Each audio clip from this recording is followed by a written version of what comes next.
కూడా పూర్తిగా కూడా కబ్జా చేసే పరిస్థితులు వచ్చాయనేది ఏం చెప్తారు? అసలు ఏం జరుగుతోంది?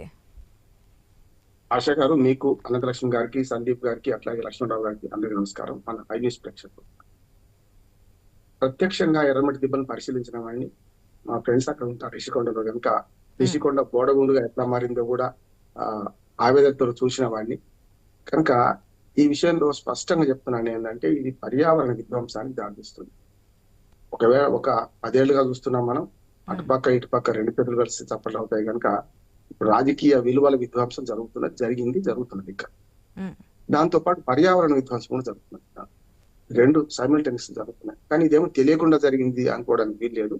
అదేమో రాజకీయ కక్షలన్నీ కూడా పార్టీల మధ్యన పోరాటం. కానీ ఇది ప్రజల జీవిత సమస్య అంటున్నాను.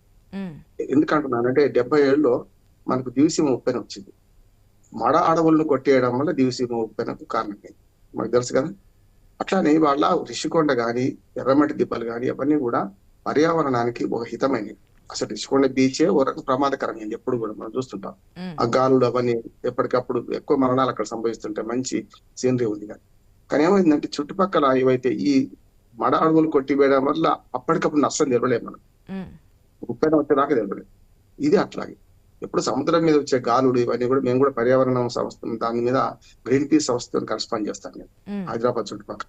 కనుక ఏంటంటే మనకు ఆ పర్యావరణ నాశనం అయిపోయిన తర్వాత మళ్ళీ రిషికొండ దగ్గర కూడా ఈ రకంగా విధ్వంసం జరిగిన తర్వాత మరి రేపొద్దున ఏ ఉప్పెన లాంటివి వచ్చే అవకాశం ఉంటది కదా. ఉమ్, కనుక దీనికి ప్రధానంగా ఇప్పుడు మేల్కొన్నట్టు అంటే ఇప్పటిదాకా ఏం చేశారు, శర్మ గారు మొదటి నుంచి పోరాడుతున్నారు, పర్యావరణ హితంగా మొదటి నుంచి పోరాడుతున్నారు ఐఏఎస్ ఆఫీసర్ శర్మ గారు. ఉమ్, కానీ ఏమైందంటే నిన్న మొన్న నాకు విచిత్రం ఏంటంటే హత్య చేసిన వాడు వచ్చి సానుభూతి చూపెట్టినట్టు నిన్న మొన్న వైసీపీ నాయకులు వచ్చి కూడా ఇంత విధ్వంసం జరిగిందా అని ఫోటోకి సెల్ఫీ దిగుతుంటే ఎట్లా నేను అర్థం చేసుకోవాలి? ఈ 5 ఏళ్ళు ఏం జరిగింది అంటే ఈ నెలలోనే మొత్తం జరిగిందా? ఈ నెలలైతే మొత్తం విధ్వంసం జరగలే కదా. ఉమ్, నేనేమంటున్నానంటే ఈ 5 ఏళ్ల విధ్వంసము, అంతకు ముందు కూడా విధ్వంసం, మొత్తం మీద రాజకీయ నాయకులు రెండింటి మీద బతుకుతున్నారు. ఒకటి ఇసుక మాఫియా, రెండోది ల్యాండ్ మాఫియా. ఈ రెండు మీద బతుకుతున్నారు. విశాఖపట్నం అయితే ఓ రకంగా చెప్పాలంటే ఈ పాలనలో తెలంగాణ ఆంధ్రప్రదేశ్ విడిపోయిన తర్వాత ముఖ్యంగా ఈ 10 ఏళ్లలో చాలా నష్టపోయింది. నిజంగా చెప్పాలంటే వేగంగా అభివృద్ధి చెందుతున్న నగరాన్ని ఓ రకంగా చెప్పాలంటే మూడు రాజధానుల పేరు మీద ఇతరత్ర అన్ని వివాదాలు రేపి విశాఖపట్నం అభివృద్ధిని కూడా దెబ్బతీసుకున్నామని నేను అనుకుంటాను. గతంలో గ్యాస్ లీకేజీలు చూసినాం కదా మనం. అప్పుడు ఉమ్, ఏమైంది చూసినాం, మరణాలు సంభవించినాయి. అంటే విశాఖ ప్రెస్టేజ్ ఓ రకంగా పోతుందని నేను అంటున్నాను. అంటే కడప జిల్లా రాజకీయాలు ఇక్కడికి వచ్చినాయని విశాఖలో భయభ్రాంతులై మనకు భూములు విడిచిపెట్టిపోయిన వాళ్ళు కూడా ఉన్నారు కదా, మనం చూసాం కదా. ఇవన్నీ చూస్తుంటే ఏంటంటే ఇవాళ పెద్ద విధ్వంసం ఈ ఎర్రమట్టి దిబ్బలు.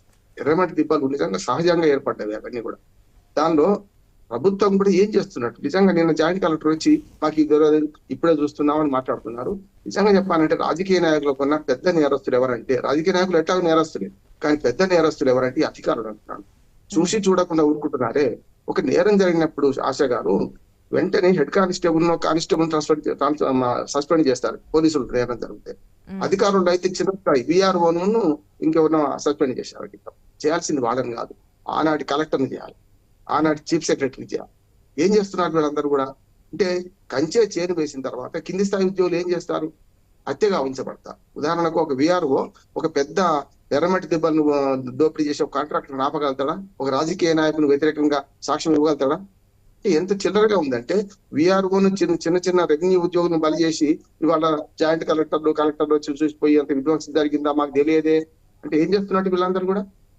అంటే ఏం లేదు, అధికారులు ఐఏఎస్ అధికారులు కానీ ఐపీఎస్ అధికారులు కానీ అధికారంలో ఏ పార్టీ ఉంటే వాళ్ళ కొమ్ముగా వస్తున్నారు.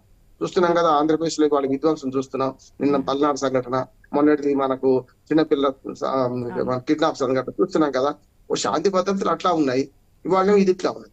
సరే ఇవాళ చంద్రబాబు నాయుడు గారు శాంతి భద్రతల మీద ఒక శ్వేతపత్రం విడుదల చేస్తున్నారు, మంచిదే కాదట్లేదు. కానీ గత ప్రభుత్వం మీద నెపం మోపి ఈ ప్రభుత్వం తప్పించుకోజాలదు, ఈ ప్రభుత్వం నెపం మోపి గత ప్రభుత్వం కూడా తప్పించుకోజాలదు అంటున్నారు. రెండే విషయాలు స్పష్టంగా చెప్తున్నాను ఆశ గారు. ఉమ్, ఇవాళ ఆంధ్రప్రదేశ్ విషయానికి వస్తే చాలా బాధగా అనిపిస్తుంది. ఒకటి కులగజ్జి, రెండోది రాజకీయాలు వచ్చు, రివెంజ్ పాలిటిక్స్, ఇవన్నీ రాష్ట్రాన్ని ఎటు తీసుకెళ్ళిపోతున్నాయి. ఉమ్, ఒకనాడు తమిళనాడు పాలిటిక్స్ అనుకున్నాం, తమిళనాడు పాలిటిక్స్ పోయింది. తమిళనాడు పాలిటిక్స్ చేస్తే చాలా మంచిది కూడా. ఎందుకంటే కేంద్ర ప్రభుత్వం కానీ ఏ కేంద్రంలో ఏ ప్రభుత్వం ఉన్నా వాళ్ళ ప్రయోజనం రక్షించుకుంటారు వాళ్ళు. ఉమ్, మనం మద్రాసు నుంచి విడిపోయి కానీ ఆ లక్షణాలు వచ్చిందంటే అది లేదు కదా. మనం కలహించుకొని అందరూ బీజేపీ సపోర్ట్ చేస్తాం, పైకి పైకి పైకి వెళ్ళి మన ప్రయోజనాలు నష్టపోతాం. ఇప్పుడు ఏమొస్తుందంటే మనకు పశ్చిమ బెంగాల్ రాజకీయాల పరిస్థితి వచ్చినప్పుడు పశ్చిమ బెంగాల్ ఏది జరుగుతుందో ఇవాళ మన రాష్ట్రంలో జరుగుతుంది. అన్ని రాజకీయ పార్టీలు దీనికి ఒక్కరిని రెండు చేతులు కలిసి చెప్పట్లు అన్ని రాజకీయ పార్టీలు దీనికి కారణం అంటున్నారు. ఎంత శుద్ధి చెప్పినా ఈ రాజకీయ పార్టీలు అధికారంలో లేనప్పుడు ఒక రకంగా ప్రవర్తిస్తున్నారు, అధికారంలో ఉన్నప్పుడు ఒక రకంగా ప్రవర్తిస్తున్నారు. అధికార పార్టీలో ఉంటే ఒక వెర్షన్, ప్రతిపక్షంలో ఉంటే మరొక వెర్షన్. అంటే వాళ్ళకు నిస్సిగ్గుగా దాన్ని సమర్థించుకుంటున్నారు. ఇప్పుడు నిన్న దాకా బాధితులు తెలుగుదేశము, జనసేన, బీజేపీ ఇవాళ అధికారంలో ఉన్నారు. నిన్నటి దాకా అధికారంలో ఉండి ఎట్లా పడితే అట్లా చేసిన వాళ్ళు వైసీపీ వాళ్ళు ఇవాళ బేలగా అరుస్తున్నారు. అయ్యో విధ్వంసం జరుగుతున్నది, మానవ హక్కులు ఉల్లంఘన జరుగుతుంది. మరి నిన్నటి దాకా చేసింది ఎవరు? ప్రజలు ప్రశ్నిస్తున్నారు. ఇప్పుడు నేను పార్టీలన్నీ ఒకే తానుగుడ్డలు, నేను ఏమంటున్నాను, ఇవన్నీ ఒకే తానుగుడ్డలు. రంగులు వేరు, జెండాలు వేరు, అజెండాలు ఒకటే. అధికారంలో ఉంటే ఎవరైనా చేయొచ్చు. పసుపు బిళ్ళ పెట్టుకుంటే పోయి మీరు అధికారులు కుర్చీలు వేస్తారని ఒక ఆయన మాట్లాడతాడు. అంటే అధికారం రాగానే ఎందుకు వస్తున్నది? నిన్నటి దాకా అధికారం లేకముందు ఎంత ఇబ్బందులు పడ్డారు వీళ్ళే. అధికారానికి వచ్చిన తర్వాత బాధ్యతగా వ్యవహరించాలి. ఇవాళ నా అప్పీల్ ఏంటంటే ఆంధ్రప్రదేశ్ రాజకీయ పార్టీలన్నిటికీ కూడా ఇవాళ ఆంధ్రప్రదేశ్ లో రాజకీయ విధ్వంసాన్ని ఆపండి, ఈ దాడుల సంస్కృతిని ఆపండి. రెండవది పర్యావరణ విధ్వంసాన్ని కూడా ఆపండి. లేకపోతే ఏమైందంటే మనకి ఏమి ఉండదు. 975 కిలోమీటర్ల మనకు సముద్ర తీరం ఉంది. మనం ఇవాళ ఎందుకు ఇట్లా ఉన్నాం? ఓటులు తెచ్చుకుందాం, రకరకాలుగా ఇవాళ మంచి అభివృద్ధి చేసుకుందాం. ఇవన్నీ విడిచిపెట్టి కొత్త వివాదాలు పోకుండా శ్వేతపత్రాలు కరెక్టే. శ్వేతపత్రాలు ఎందుకంటే జరిగిన విధ్వంసాన్ని ప్రజల ముందు ఉంచాలి. కానీ శాంతి భద్రతల అంశం అనేది రాష్ట్ర ప్రభుత్వాన్ని, ఏ రాష్ట్రంలో అయినా అధికారంలో ఉన్న పార్టీలు అడుగుతాం. కేంద్ర ప్రభుత్వం సంబంధం లేదు. శాంతి భద్రత విషయంలో ఈ నెల రోజులు జరుగుతున్న సంఘటనలకు ఇప్పుడు ప్రభుత్వం బాధ్యత వహించాలి. గతంలో జరిగిన సంఘటనలకు పాత ప్రభుత్వం బాధ్యత వహించాలని.